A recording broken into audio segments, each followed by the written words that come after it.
యెహోవా నా మొరను నా విన్నపములను ఆలకించియున్నాడు. కాగా నేనాయనను ప్రేమించుచున్నాను. ఆయన నాకు చెవియొగ్గెను. కావున నా జీవితకాలమంతయు నేనాయనకు మొర్రపెట్టుదును. మరణబంధములు నన్ను చుట్టుకొనియుండెను. పాతాళపు వేదనలు నన్ను పట్టుకొనియుండెను. శ్రమయు దుఃఖమును నాకు కలిగెను.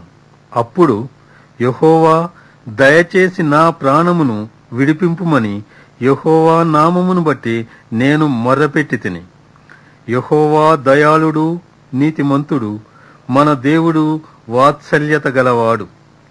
యెహోవా సాధువులను కాపాడువాడు. నేను కృంగియుండగా ఆయన నన్ను రక్షించెను. నా ప్రాణమా, యెహోవా నీకు క్షేమము విస్తరింపజేసియున్నాడు. తిరిగి నీ విశ్రాంతిలో ప్రవేశింపుము. మరణము నుండి నా ప్రాణమును, కన్నీళ్లు విడవకుండా నా కన్నులను, జారిపడకుండా నా పాదములను నీవు తప్పించియున్నావు. సజీవులున్న దేశములలో యెహోవా సన్నిధిని నేను కాలము గడుపుదును.